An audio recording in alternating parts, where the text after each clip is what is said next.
อารีนี่คืออารีซอย4นะครับพี่โตครับใช่ครับอารีซอย4ครับพี่โต PSD ตอนแรกผมก็นึกว่าเป็นแบบ .psd Photoshop เลย Photoshop ใช่หลายคนเข้าใจผิดแบบนั้น Party Space Design นะฮะ ใช่ครับก็มีโอกาสได้เจอพี่โตในงานคอมเมอร์เชียลอันหนึ่งแล้วก็มารู้ว่าแบบเฮ้ยเป็นเพื่อนของเพื่อนผมด้วยครับเคยอยู่กับพี่ดวงใช่ไหมพี่ใช่ครับพี่ดวงนั่งโต๊ะติดกันเลย แล้วทำไมพี่ถึงกลายมาเป็นสตูดิโอเต็กที่ออกแบบร้านอาหารร้านกาแฟได้ฮะคือแบบถ้าพูดว่าแบบยืนหนึ่งเลยได้ไหมพี่ไม่ขนาด ก็ทำมาเยอะแล้วกันทำมา10 ปีแล้วลูกค้าค่อนข้างเยอะ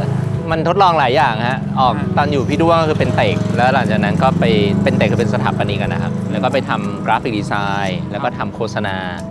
แล้วสุดท้ายเก็บประสบการณ์สัก10 ปีก็ออกมาตั้งเฟิร์มของตัวเองที่มันใช้สกิลทั้ง3อย่างได้ก็เลยมาลงตัวที่ร้านอาหารครับเกิดในร้านอาหารนะที่บ้านเป็นร้านอาหารนะคุณพ่อคุณแม่เปิดร้านอาหารที่เชียงใหม่ก็เสิร์ฟตั้งแต่จำความได้จนเรียนจบอ่ะก็เลยอินแล้วถ้าเกิดพูดถึงร้านอาหารหรือร้านกาแฟที่ให้คนแบบนึกถึงเห็นภาพชัดๆพูดแล้วแบบเฮ้ยฉันเคยไปมานะเนี่ยพอจะมีร้านอะไรยกตัวอย่างได้ไหมครับพี่ก็ที่เพิ่งเปิดก่อนหน้านี้ก็เป็นนานาฮันเตอร์คอฟฟี่โรสเตอร์ก็มีร้านอาหารเป็นร้านโรสครับ House of Eden ไปทำกับข้าวกับปลาโอ้โหเคยหลายร้าน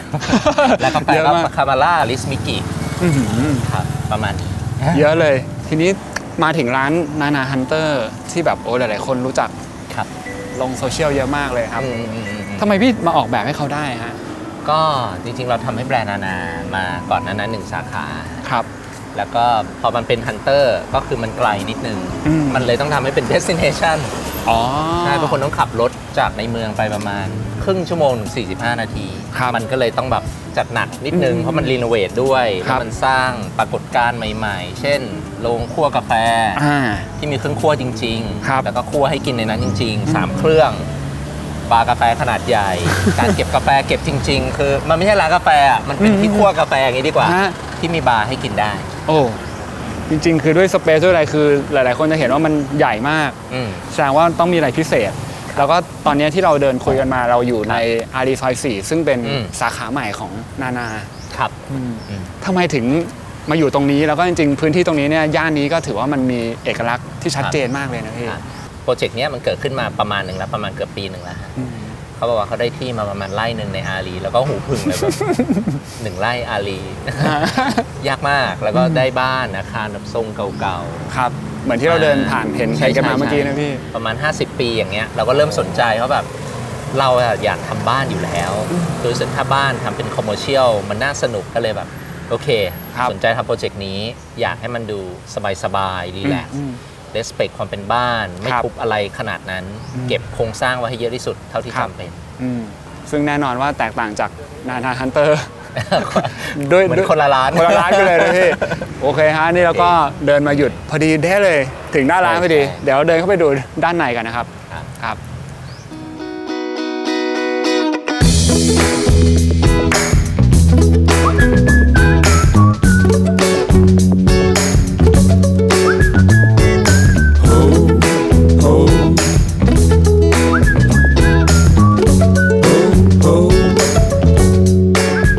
เดินเข้ามาในพื้นที่1 ไร่ที่พี่โตบอกนะฮะครับที่จอดรถเยอะมากแล้วที่สำคัญนี่วันธรรมดาพี่ใช่แล้วเป็นช่วงเช้าด้วยช่วงเช้าโอ้ทำไมรถแน่นขนาดนี้เนี่ยอันนี้เราไม่ได้แบบว่าจ้างมาเพื่อให้ดูเต็มเลยเขาคงอยากกินอะไรให้มันตื่นอันนี้ก็คือบ้านที่พี่โตบอกซึ่งรีโนเวทแล้วค่อนข้างจะเปลี่ยนหน้าตาไปพอสมควรเลยนะฮะครับคือเขาเป็นบ้านเก่าที่เราเห็นแรกๆมันก็สวยแล้วเราอยากเก็บให้มันมากที่สุด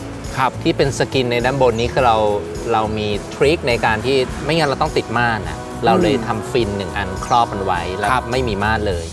เพื่อให้มองออกมาแล้วมันรู้สึกว่ามันค่อนข้างเห็นอะไรสวยๆแล้วก็ไม่ต้องกันแดดใดๆแล้วก็หรือระบบราง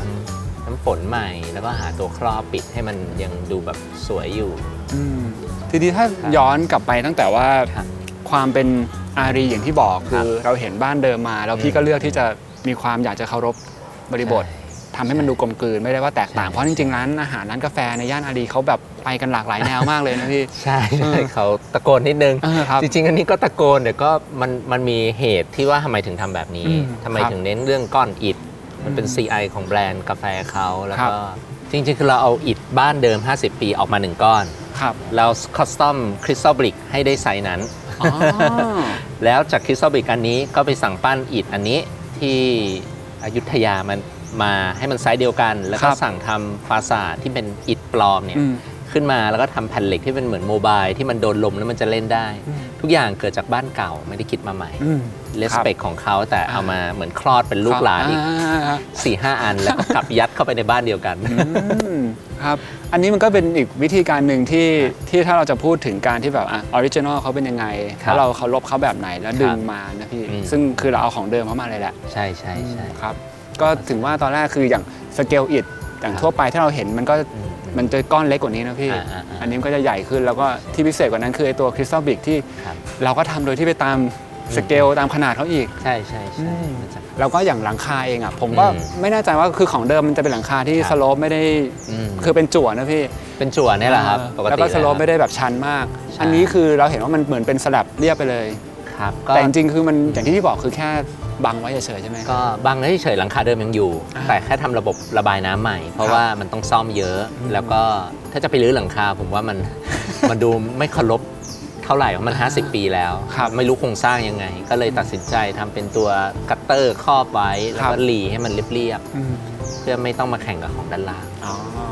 ก็คือสมมุติถ้าเกิดมีโดรนบินขึ้นไปด้านบนก็คือมันยังเป็นตัวอยู่เหมือนเดิมครับผมแต่ว่าอย่างมุมนี้เราแอบเห็นว่ามันมีส่วนของผนังหินอันนี้คือเป็นหินอ่อนใช่ไหมฮะหินอ่อนครับอันนี้ก็จะเป็นอีกลุคหนึ่งที่มันเหมือนมาคอนทราสต์หน่อยนะฮะใช่เพราะเขาเป็นตัวรองรับไอตัวกันเขาเรียกว่าไอหลังคาที่มันเป็นแท่งยื่นออกมาเนี่ยเราอยากเปลี่ยนแมททีเรียลมันนิดนึงก็เลยใช้เป็นหินอ่อนวางโลโก้ไว้ครับโอเคฮะนี่ก็เป็นส่วนของงานออกแบบภายนอกหรือว่า exterior นะคะเดี๋ยวให้พี่โตพาเข้าไปดูด้านในค่ะเดี๋ยวเราเดินผ่านสวนเข้าไปครับได้เลยครับ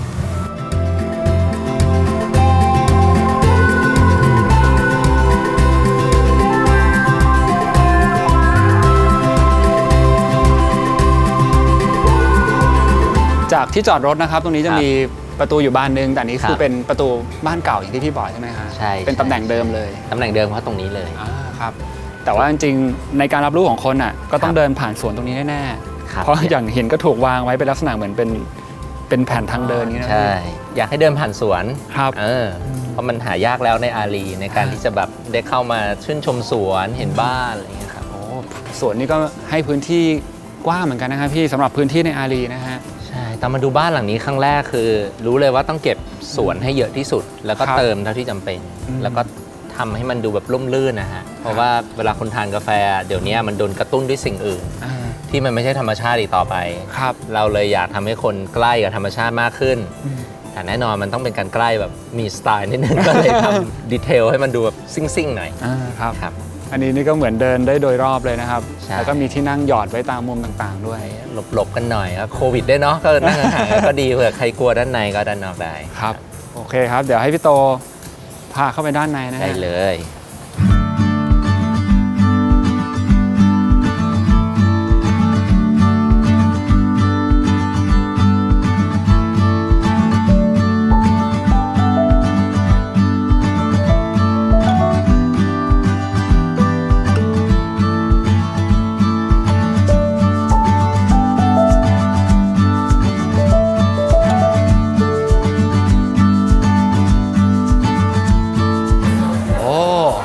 มาภายในแล้วครับพี่โตครับ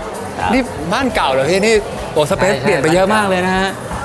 อย่างตอนนี้ผมเข้ามามีสิ่งเดียวที่ผมพอรู้สึกว่ามันมีกลิ่นความเป็นบ้านเก่าคือเนี่ยผนังหินตรงนี้ฮะใช่ใช่ผนังหินอันนี้ตอนแรกอ่ะทางโอนเนอร์ทางพิมนานาบอกว่าเขาออกได้ไหมเราบอกว่าไม่เอาเนี่ยเราชอบเราก็สวยดีเราไม่ค่อยเห็นในบ้านยุคนี้แล้วมันจะเกิดขึ้นกับบ้านเก่าๆครับมันก็ออกมาโอเคนะมันก็แบบมีโลโก้มีอะไรดู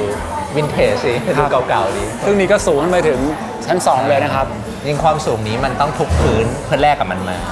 เพราะเวลาคนเข้ามาในบ้านมันต้องการดับเบิลสเปซว่าโซนนี้เป็นโซนเวลคัมแล้วเราก็เอามาอยู่หน้าบาร์เพื่อให้รู้สึกว่าตรงเนี้ยออเดอร์ตรงนี้ได้ ครับ ใช่ แล้วในการเปลี่ยนแปลงทั้งสเปซเนี่ยที่เปลี่ยนแปลงยังไงบ้างฮะ ก่อนอื่นเรามาดูสภาพบ้านก่อนเราวางตรงบาร์ว่าต้องอยู่ตรงนี้แน่ ครับ ๆเราส่วนที่วุ่นวายที่สุดคือที่จอดรถเอาบาร์ไปชนเขาแล้วเปิดให้เห็นทะลุไปถึงด้านหลังแล้วก็ตรงนี้เปิดเป็นดับเบิลวอลลุ่มนะครับแล้วก็พอเปลือยฝ้าออกปั๊บเราเซอร์ไพรส์มากกับเราเห็นโครงไม้เก่า ซึ่งเราว่าโคตรสวยเลยก็เลยรื้อดีไซน์ทุกอย่างเปลี่ยนไฟเปลี่ยนอะไรทุกอย่างเพื่อให้มันเห็นโครงไม้นี้ให้ชัดที่สุด ครับ เป็นของขวัญจากบ้านหลังนี้ให้เรา อย่างด้านหน้าทางเข้าเนี่ยผมเห็นว่าไอ้ตัวไฟที่มันแบบ ครับ เป็นกรอบสี่เหลี่ยมแบบนี้พี่ แต่ว่ามันถูกทำให้แบบเหมือนเฉียงขึ้นไปนะพี่ ตามระดับแล้วก็ขึ้นไปนี่มันก็มีผลในเรื่องของการรับรู้เยอะเลยเหมือนกันนะฮะ เราต้องการนำสายตาครับปกติตรงเนี้ยมันมักจะห้อยด้วยแชนเดเลีย ครับ แต่เราไม่อยาก ใช้วิธีเดิม ครับ เราต้องการเส้นนำสายตาที่มันเหมือนฉีกออกมาจากกริดของฝ้า ครับ มันเข้ากริดฝ้าเป๊ะๆแล้วมันฉีกลงมารับกับเราให้เรามองขึ้น ซึ่งต้องการเขามองเมนูวันนี้ แล้วเมนูก็เอียงหน่อยๆรับ เอียง ด้วย ห นะค น่ รับ อยๆรับเรา ก็ไม่จำเป็นต้องถอยอะฮะก็ ครับ สามารถมองหน้าเหงียงขึ้นก็มองได้เลยเมนู ก็จะเห็นว่าจริงๆในทุกๆเอลิเมนต์มันถูกคิดมาหมดเลยนะฮะว่าแบบคนเข้ามาจะต้องรู้สึกยังไงก่อน ครับ แล้วมีอะไรที่เป็นเอลิเมนต์เดิมของบ้านที่พี่คงไว้นอกเหนือจากผนังหินนี้ไหมฮะ ก็จะเป็นตัวฝ้านะครับที่เปลือยโครงสร้างทั้งหมดไว้ แล้วก็จริงๆ เสาละคานทุกอย่างคือใช้ของเดิมหมดเลย แต่ก็หุ้มลามิเนตไม้ใหม่เข้าไป ครับ แล้วก็เราทำพื้นใหม่ เพื่อเชื่อมกับด้านนอก อ๋อ สังเกตว่าลายมันเชื่อมกับด้านนอกนะครับ อันนี้จะเป็นเคิร์ฟโค้งเลย ใช่เรามีวิธีคิดเราต้องการเบลอระหว่างภายในกับภายนอก ถ้านั่งอยู่ตรงเนี้ยจะรู้สึกว่าเหมือนอยู่ภายนอกบ้าน เพราะพื้นมันเป็นทรายล้างนะ ทรายล้างเล่นเคิร์ฟมันเหมือนเอาท์ดอร์เบา ครับ ๆ และให้มันลิงก์กับด้านนอก แล้วก็อยากให้คนนั่งเหมือนคนไทยอะกลัวร้อน แต่เราอยากให้ฟีลลิ่งแบบเขานั่งอยู่เอาท์ดอร์ก็เลย ครับ ทำกระจกบานใหญ่ๆ เฟรมสวยๆ นั่งมองสวนตลอดทั้งวันได้ ก็จะเป็นที่ยอดฮิตใครมาที่นี่ก็จะแย่งกันตรงนี้ คือมุมนี้จะเต็มตลอดนะพี่ ถูกต้องครับ แม่ได้ ครับ กลิ่นกาแฟแล้วก็เริ่มอยากจะ อยากหา กินแล้วพี่ อ่า เดี๋ยวเราไปหากาแฟกินแล้วก็นั่งคุยกันดีกว่าเรื่องการออกแบบที่มันเชื่อมโยงกับความเป็นร้านกาแฟด้วยนะครับ ได้เลยครับ ครับ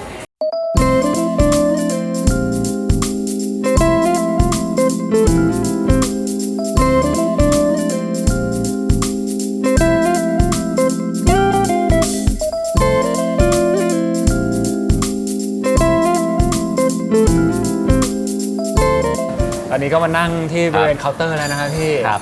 ปกติแล้วจริงๆผมแบบไม่กินกาแฟพี่ต่อ ครับ แต่ว่าวันนี้ผมจะกิน เดี๋ยวแนะนำ พี่ต่อ ให้ แนะนำให้ดีกว่าครับ ก็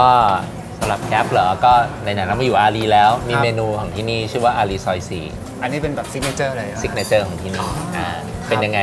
เดี๋ยวเราลองดู ได้เลย อารีซอย4แก้วหนึ่งแล้วก็มูนสโตนแก้วหนึ่งครับ สิ่งหนึ่งที่มีความสำคัญก็คือไม่ว่าจะเป็นบ้านหรือเป็นร้านกาแฟ ครับ คือเรื่องของการออกแบบแปลน ครับ การออกแบบเซอร์คูลเลชันการสัญจรต่างๆโซนนิ่งว่าแบบเคาน์เตอร์ต้องอยู่ตรงไหน ครับ ที่นั่งดีอยู่ตรงไหน ห้องครัวอยู่ตรงไหน ครับ อย่างร้านนานาที่นี่เนี่ยออกแบบยังไงครับพี่ คืออันนี้เรามีทางเข้าหลักคือทางสวนใช่ไหมฮะ ครับ ทางเข้ารองก็คือจากประตูหน้าบ้าน เปิดมาเราจะเฟสกับสโลบาร์เราจะเห็นสโลบาร์ก่อนเลย ครับ ก็จะมีเครื่องชงไซฟอน จากแนทแชมป์โลกไซฟอนแชมป์ริเวอร์ประเทศไทยนะค วั รั น บ นี้เคยเห็นหน้าในอินเทอร์เน็ตอยู่ครับ ใช่ แล้วก็จะมีดริฟและโซนตรงนั้นนะฮะ ก็จะเป็นเอสเปรสโซ่เป็นสปีดบาร์คืออะไรเร็วๆ พวกลาเต้เอสเปรสโซ่อเมริกาโน่ก็จะออกจากบาร์นั้น ครับ โอ้ โอ้อันนี้มา ค แล้ รับ ว อันนี้ก็ไม่สโลว์นะพี่อันนี้มาเร็วเลยนะฮะ ใช่ นี่สโลบัตฟาส อันนี้คืออะไรครับ ครับ อันนี้คือพี่กุ้งนะ อย่าพี่กุ้งทีมนานาเจ้าของร้านเช่นกันครับ นี่เจ้าของร้านนะครับ คืออะไรครับพี่กุ้ง ก็ข้างล่างจะเป็นน้ำมะพร้าวน้ำหอมค่ะ ครับ ตรงกลางจะเป็นช็อตเอสเปรสโซ่ ครับ ด้านบนจะเป็นโฟมนมมาท็อปด้วยน้ำตาลทรายแดงที่เลยเป็นตัวให้มันเป็นสีชั้นเหมือนอาริโซน เออ ให้มีกลิ่นอายของเหมือนอยู่แบบกลิ่นอายของบ้านนะคะ เพราะว่า ครับ เลือกน้ำมะพร้าวเพราะว่าความเป็นบ้าน อืม โอเคเลยครับ เชิญครับ เดี๋ยวผมรอก่อน รอ ก่อน โอเค เมื่อกี้ก็คือต่อด้วยอันนี้เป็นสโลบาร์กับสปีดบาร์ซึ่งปกติแล้วทุกร้าน อืม มันจะต้องมีการแบ่งแยกกันแบบนี้อยู่แล้ว ก็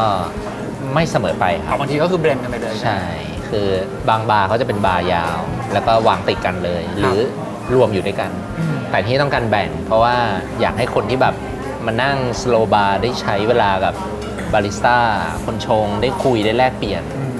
ก็เลยตั้งใจให้มันมีโต๊ะที่แบบนั่งสบายหน่อยง่ายๆเก้าอี้แบบโคซี่นิดนึงสบายๆนั่งนานๆได้ไม่โดนเล็งไม่โดนกดดันนี่คือสิ่งที่ตั้งใจแล้วเวลานั่งปุ๊บมันจะมองเห็นฝ้าชัดเจนว่าเราแบบเฮ้ยเราตั้งใจใส่ดีเทลให้อยู่ในฝ้าคือถ้ายืนอยู่จะเห็นฝ้าแบบไม่ค่อยชัดเท่าไหร่แต่พอนั่งปุ๊บเงยขึ้นไปก็จะเห็นดีเทลทุกอย่างซ่อนอยู่หมดเลยตั้งใจให้คนนั่งมากกว่ายืนกินอะไรอย่างเงี้ย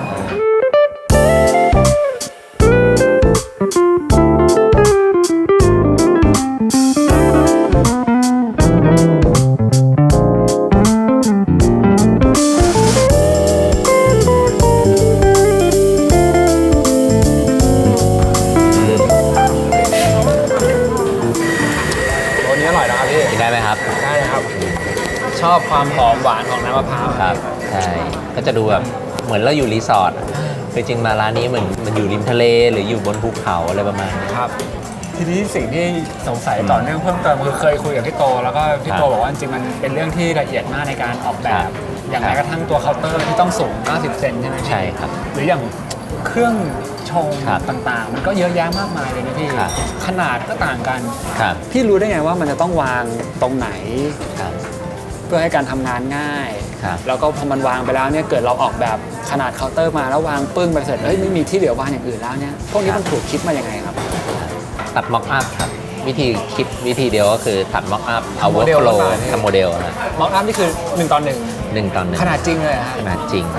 ที่ออฟฟิศจะมีบาร์ไว้เป็นม็อกอัพอยู่แล้วไซส์เท่านี้เป๊ะเลยแล้วอยากขยับยังไงได้หมดเลยแล้วก็ระวัง3 มิติก่อนแล้วก็ตัดโมเดลแล้วก็ตัด1 ต่อ 1ของจริงเอาให้บาริสต้าอยู่ด้านในเราทำงานได้แล้วอุปกรณ์ด้านใต้จริงซ่อนอยู่เยอะมากในความเรียบนี้ด้านใต้นี่คือวางของเพิ่มไม่ได้เราแน่นไปหมดเลยระบบน้ำระบบไนโตร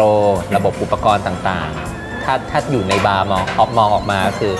ใต้บาร์นี้แน่นเอียดคือข้างนอกมันดูคลีนเลยดูคลีนใช่สิ่งนี้ก็ลองผิดลองถูกครับลองทำของจริงขึ้นมาเพราะว่าที่นี่ตอนช่วงพีคเนี่ยขายกาแฟได้วันละ1,000-2,000 แก้วคือถ้าคิดง่ายๆก็คือทุก1 นาทีก็มีออกประมาณ 3-4 แก้วคือมันต้อง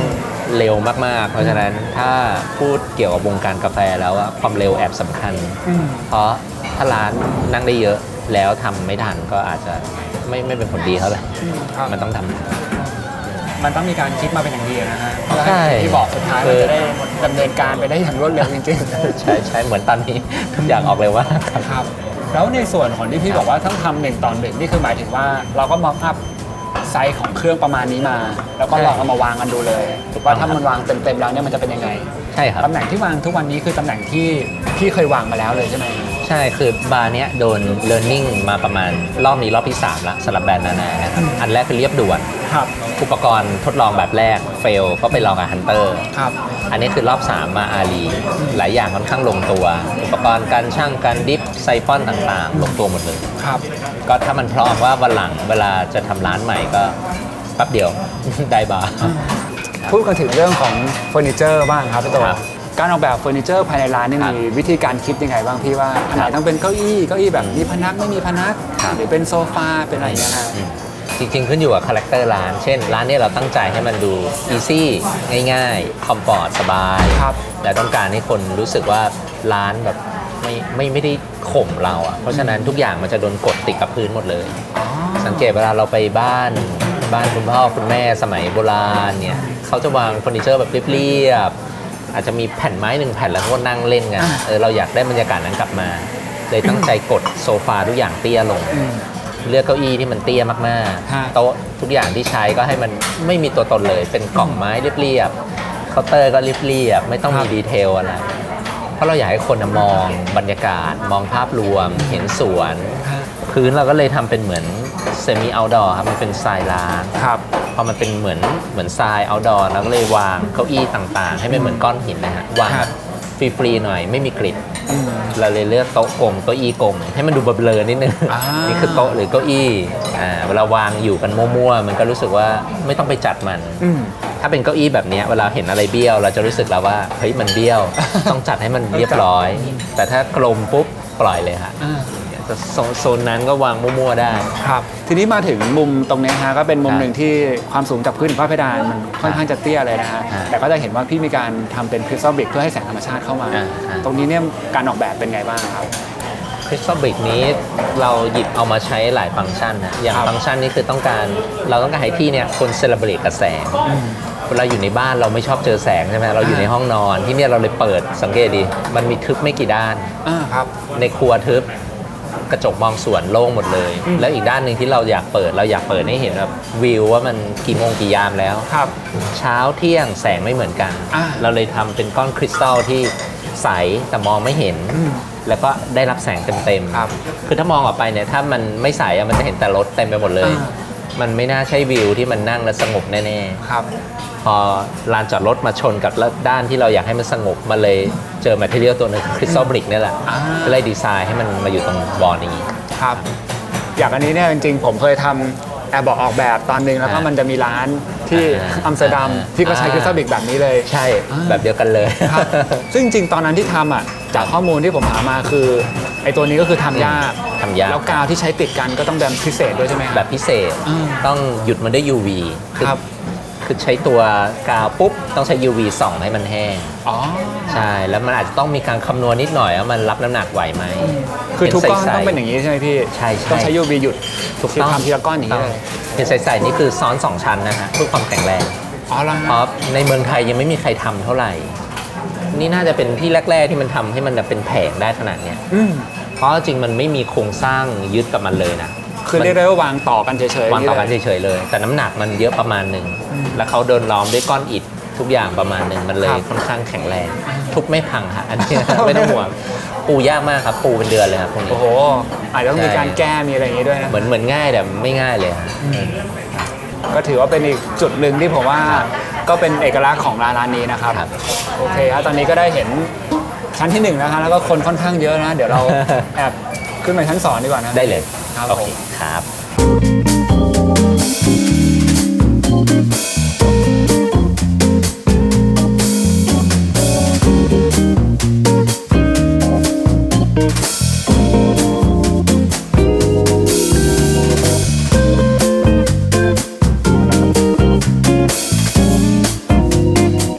ตอนนี้ก็ขึ้นมาอยู่บนชั้น2แล้วครับพี่ ครับครับ อย่างแรกต้องให้พี่เล่าให้ฟังก่อนว่าพอเราขึ้นมาเราเห็นไอ้เส้นไฟนี่ชัดเจนเลยนะฮะ ครับ แล้วก็เห็นฝ้าโอ้ชัดเจนมากขึ้นอีกด้วยนะฮะ ใช่ ตัวโครงสร้างสเปซตรงนี้ทำให้เรามองลงไปเห็น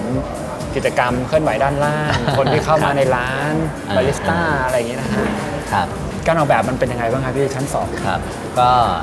พอเราเปิดไอ้แผ่นพื้นตรงเนี้ยเราทุบออกเนาะมันก็ ครับ จะเป็นคอนเน็กกันระหว่างชั้นบนชั้นล่างละเราต้องการให้คนที่มาออเดอร์ตรงบาร์เนี่ยมองขึ้นมาข้างบนว่ามันมีที่นั่งอยู่ วิธีการเราก็คือเราทำเส้นสเปกตรัมเนี่ย ครับ เลื้อยลงไปข้างล่าง ให้คนมองขึ้นมาว่ามันมีสเปซชั้น2นะแล้วมันมีที่นั่งเราเลยเอาที่นั่งมาเกาะตรงวอยตรงนี้นะครับพื้นที่ว่างตรงนี้ แล้วก็ชั้น 2 จริง ๆ แล้วมันเป็นพื้นที่ที่เราต้องการไว้ให้คนแบบอยากมานั่งสงบทานกาแฟทำงานไปด้วย แต่เราไม่ต้องการให้มันดูอึดอัดเราเลยทำไอ้ที่เล่านะครับที่เป็นฟินด้านนอก เป็นตัวกรองแสงเบื้องต้น ครับ เรากรองแสงให้มันละมุนประมาณหนึ่งโดยไม่ต้องใส่ม่าน ฮะ ถ้าไม่มีตัวเนี้ยคนจะรู้สึกว่าร้อนไป คนจะรู้สึกว่าเฮ้ยปิดม่านตรงไหน แต่พอมีปุ๊บคนรู้สึกว่าแสงข้างในมันเหมือนละมุนนิดนึงก็เลยไม่จำเป็นต้องมีม่านเราอยากให้คนอยู่กับแสงธรรมชาติเพราะที่นี่คือตั้งใจให้มันแบบใกล้ธรรมชาติที่สุด ครับ ครับแต่ถ้าธรรมชาติหมดก็ดูจะน่าเบื่อไป ข้อดีของการเปิดฝ้าแบบนี้คือเราซ่อนงานระบบได้ง่าย ครับ เส้นสายทุกอย่างนี่คือเป็นของขวัญจากบ้านหลังนี้คือ50 ปีมาแล้ว ครับ ช่างรุ่นเดิมเขาทำได้ดีมาก คือไม้กรึตรงมากเท่ากันมาก เราเลยโชว์ทำสีนิดหน่อย ครับ แล้วก็ซ่อนงานระบบใต้ฝ้าที่มันเป็นกริดซิสเต็มนี้ แล้วไฟที่วิ่งทั้งหมดนะครับ ก็เกิดจากการที่เราต้องการทำให้มันมีอะไรนิดหน่อย ให้มันล้อกับฝ้าแบบนี้ ก็เลยทำเป็นเส้นที่มันล้อกับไฟทั้งหมด คนขึ้นมาด้านบนจะรู้สึกแบบซิ่งๆหน่อย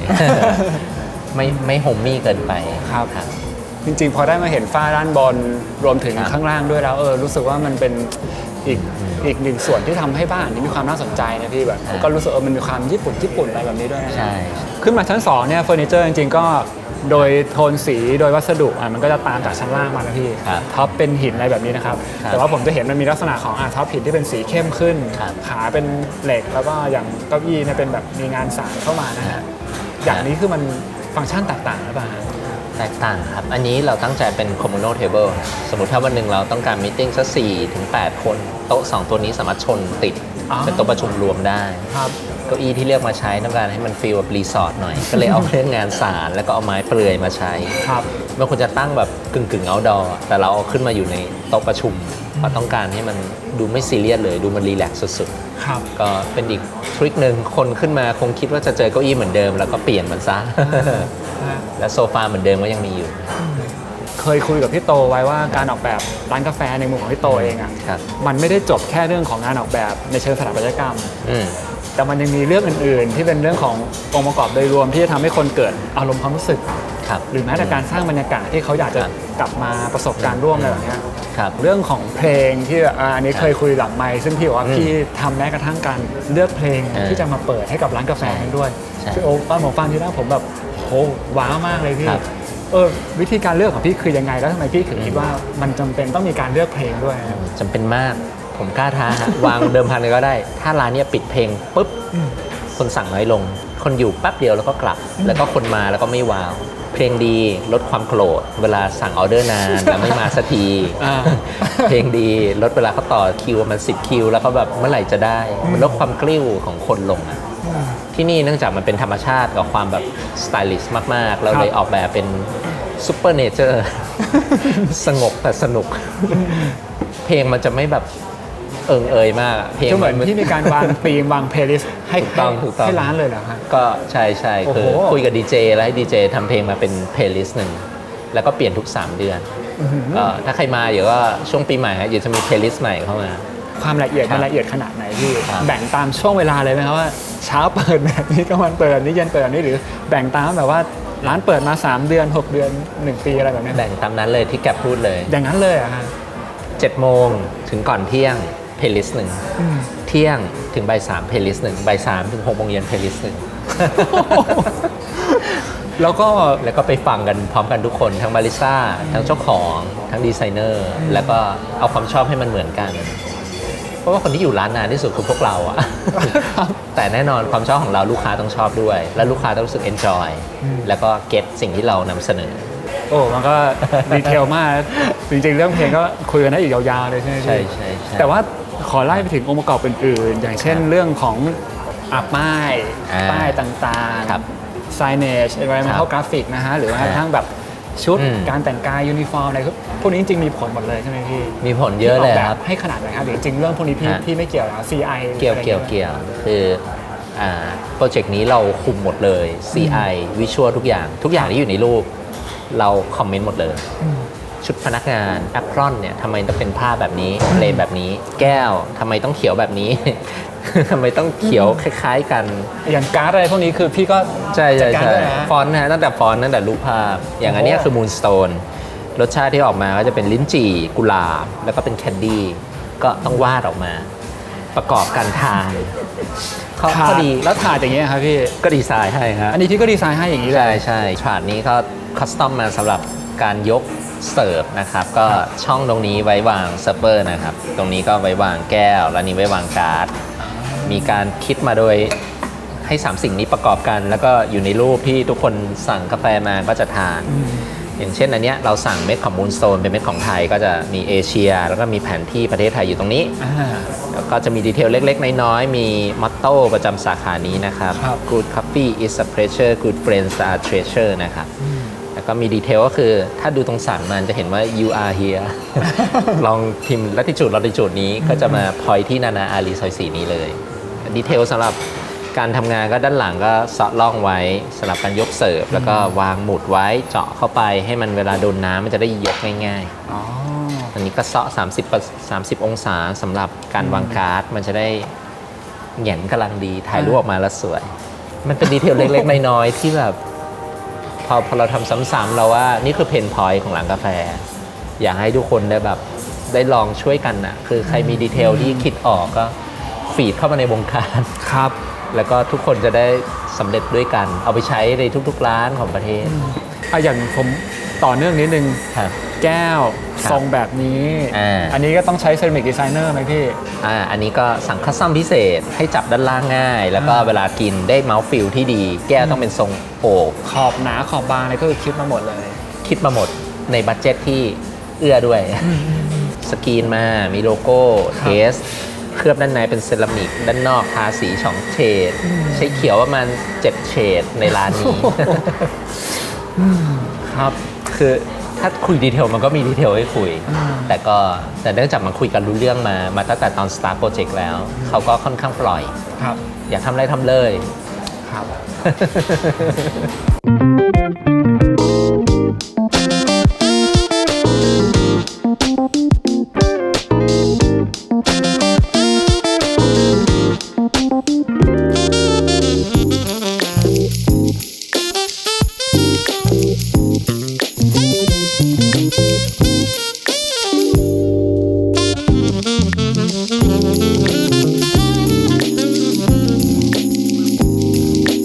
เปลี่ยนบรรยากาศมานั่งในสวนบ้างครับพี่โต ครับ ครับ ทีนี้ขอคุยถึงเรื่องออฟฟิศพี่หน่อยฮะ ครับ อย่างที่พี่มีเกริ่นๆไปตอนที่เรานั่งอยู่ตรงเคาน์เตอร์แล้วว่าแบบ อ ออฟฟิศพี่นี่คือมีเหมือนเป็นร้านกาแฟเลย ใช่ใช่ใช่ใช่ ทำไมต้องทำขนาดนั้นเลยครับพี่ ก็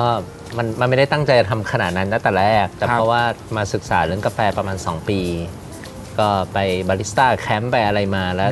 ได้เริ่มทำร้านกาแฟแล้วแบบมันมีดีเทลที่เคลียร์ยังไงมันก็ไม่ขาดสักที เช่น ความสูงการใช้งาน เพราะเราไม่ได้ใช้ของจริง ครับ ก็เลยค่อยๆสะสมอุปกรณ์มาอย่างกาน้ำใช้รุ่นเดียวกับที่บาริสต้าใช้เครื่องชงเอสเปรสโซ่รุ่นเดียวกันก๊อกน้ำแบบเดียวกัน ความสูงเท่ากันโฟลว์เหมือนกัน ฮะ เครื่องบดเหมือนกัน หลังจากนั้นงานก็ง่ายขึ้นเป็นกองเลย มันเหมือนไงเดี๋ยวมันเหมือนเวลาสมมติจะตัดชุดอะไรสักอันหนึ่งเราไม่มีหุ่นให้ลองมันก็เดาหมดอะแต่พอมันมีหุ่นได้ทาบได้ลองเช็คสเกลดูมันโอเค และลูกค้าส่วนใหญ่ชอบ เวลาเขาเห็นบาร์เราเขาได้กินกาแฟจากบาร์ที่ทำให้จริง ๆ เขารู้สึกเขา respect เขาเชื่อ ถ้าเราแนะนำแบบ90 เซนต์เถอะอย่า85 เลยเขาเชื่อ แล้วมันจบ แล้วก็มันได้ทดลองอะไรหลายอย่างด้วย แล้วอะไรที่พี่คิดว่าเป็นจุดเด่นที่ทำให้สตูดิโอของพี่เนี่ยมาถึงจุดนี้ได้ฮะถ้าผมใช้คำว่ายืนหนึ่งอย่างที่ผมเคยใช้ไปอะไรอย่างเลย ครับ ก็เราเริ่มจากติดลบมั้งคือตั้งแต่เด็กแล้วก็คืออยากทำร้านคุณพ่อร้านอาหารข้าวต้มยำหัวปลา ซึ่งตอนนี้ไม่อยู่แล้วที่เชียงใหม่ร้านอาหารทะเลอะฮะให้มันออกมาดีแล้วเถียงกับคุณพ่อแบบลูกไม่เข้าใจหรอกว่าไม่ต้องสวยก็ได้คนก็มากิน ซึ่งเนี่ยมันเป็นพอยต์เล็กๆ นิดเดียวเองที่แบบไม่ได้พ่อมันต้องสวยพ่อคนแบบลูกอะไม่ได้กินแค่อาหารกินแบบวิชวลกินโลโก้กินนู่นนั่นนี่แล้วพอจบมานานๆผมรู้สึกว่าพอยต์เนี้ยเราอยากเคลียร์นะแล้วมันไม่เคยได้เคลียร์สักทีแล้วพอมีโจทย์ที่เป็นร้านอาหารมาก็เลยตั้งใจ ครับ ขอทำทุกอย่างในร้าน เมนูถ่ายรูปทำฟอนต์โลโก้เก้าอี้อินทีเลียไฟคอสตอมหมดเลย แล้วรู้สึกว่าสนุกจังเลย อยากทำอีกทำแบบนั้นมาเรื่อยๆพอถึงจุดหนึ่งพอพอร์ตโฟลิโอมันเริ่มมีละเริ่มได้ทำร้านนั้นร้านนี้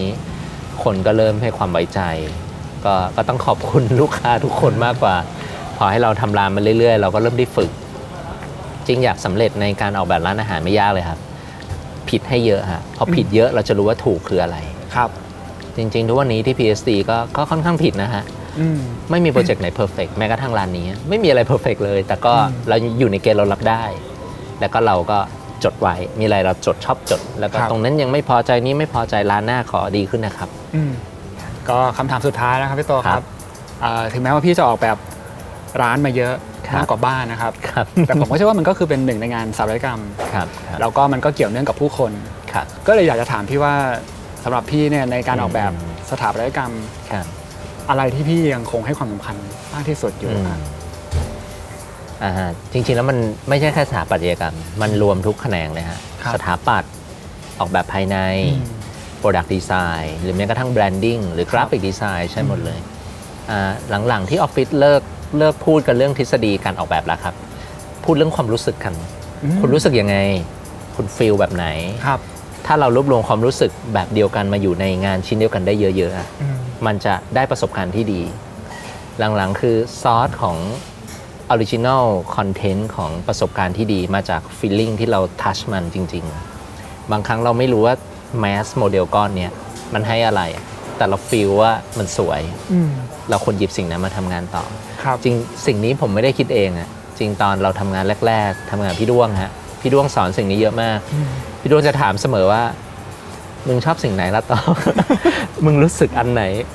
ทำแมสเยอะๆทำสกิมเมติกเยอะๆเรารู้สึกอันไหนเราก็จะหยิบสิ่งนั้นบอก